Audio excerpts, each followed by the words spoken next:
Obviously, if you're following world events right now, there's a lot going on in the United States with the election and all of the fallout from that. But if you went on social media today, you'll notice that Grand Theft Auto 6 was trending. And this is something that it typically does every now and then. Sometimes when we get info from Rockstar when the first trailer came out, other times when other events occur and people start referencing Grand Theft Auto 6, there's many reasons why it starts trending.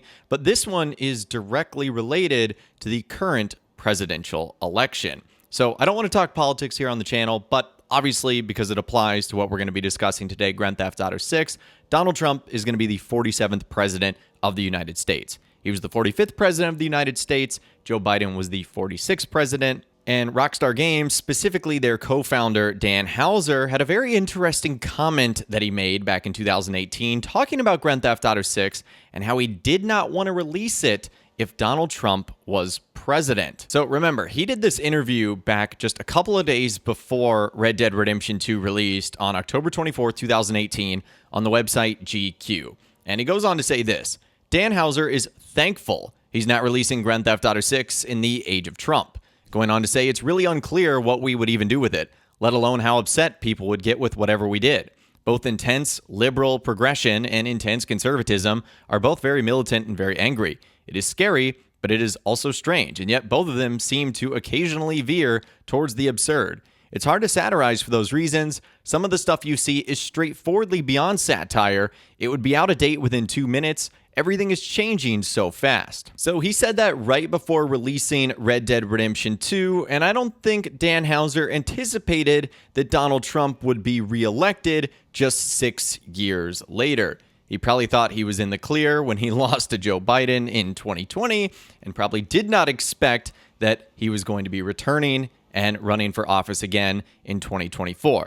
Now, of course, Dan Houser is saying a little bit of that in jest. Essentially, what he means here is any of the jokes they're trying to tell that they make into the game years before it comes out, the characters they introduce, the missions they have us going on, because everything in the world is changing so fast, I guess in the modern age of politics and media, Rockstar is worried that the things they do might not make sense when the game itself actually comes out. So unfortunately for Dan Houser, he's not going to be getting his wish. As we know, GTA 6 is reportedly set to be released in the fall of 2025, or at worst, sometime in 2026, which would be in the middle of another Trump term, despite being 7 to 8 years after that comment was made. And again, Dan Houser probably didn't expect that was going to happen because Trump did seemingly something impossible, winning again after losing his first term, which has not happened in over a century, and that was obviously difficult to predict. Now, it's also relevant given that GTA 6 takes place in the fairly now deep red state of Florida, which we know is called Leonida, and will be returning to the state for the first time since Vice City with a reimagined modern Vice City. And the landscape of the state has certainly changed over the years, especially since the 1980s. Donald Trump won the state by a full 13 points in this election, which is a long way away from what happened when George W. Bush won in 2000, when Rockstar would have been developing Grand Theft Auto Vice City.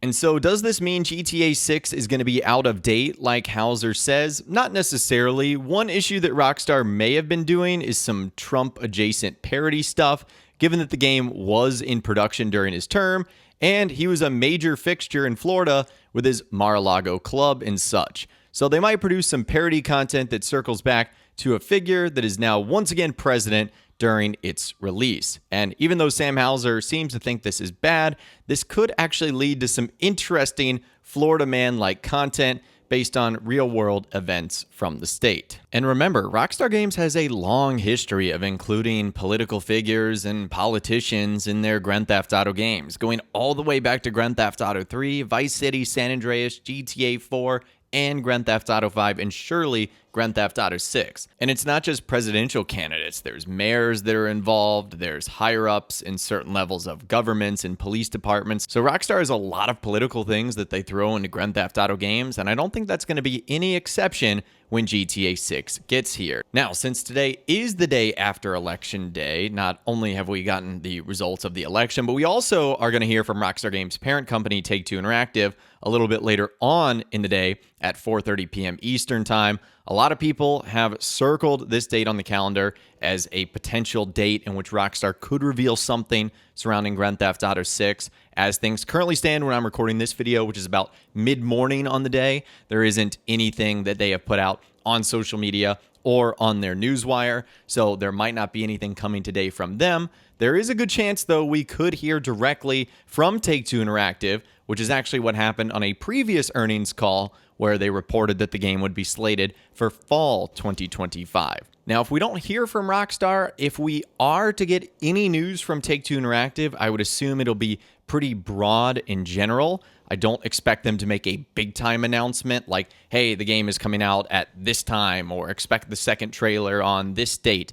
I think it'll be something generic like, hey, you'll hear from Rockstar Games soon, or they'll double down saying that it's still slated for fall 2025, although Rockstar Games could surprise us and drop information right before the call. They have done that in the past, so it certainly would not be shocking if they decide to do something like that right now. I can tell you right now, everyone in the community is on pins and needles waiting for Rockstar to drop something about GTA 6. So sort of getting back to the topic at hand, I truly do hope we hear from Rockstar either today or over the next couple of days. Again, there's still a couple of interesting dates that they could decide to do things. Like, for example, they've got the 1-year anniversary of the announcement of Grand Theft Auto 6's first trailer, which is on November 8th. Then, of course, they've got the anniversary of the trailer itself, which this year falls on December 5th. Thursday. I really don't see Rockstar going more than a year without talking about this title. It just doesn't make a whole lot of sense to me. And sort of circling back to what we talked about earlier, long story short, I really don't think Rockstar is going to delay Grand Theft Auto 6. Like, for example, it's now all of a sudden not going to come out in 2029, theoretically when Donald Trump would be out of office, just because Dan Houser said that. I think he was saying that in hyperbole, also making a joke, and just appreciating the fact that he was releasing Red Dead Redemption 2, a game that's, because it's set in the past, there's nothing that can change. Everything is history and has been set in stone. I think that's what he was trying to express, so I don't think there's any fear here. Even if the game is delayed, it's not going to be because Donald Trump won the presidency. It would be because of its own internal Rockstar Games reasons. But anyways, I'd love to hear from you guys in those comments down below. What do you, A, think of Donald Trump winning the presidency and Dan Houser's comments to that? And B, do you think we are going to get some information from Rockstar Games today or sometime in the near future? Let me know what you think in those comments down below.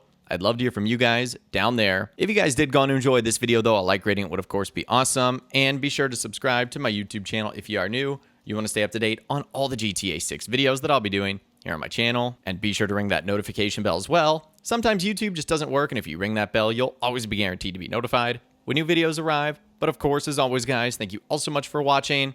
Take care, and I'll see you guys in the next video.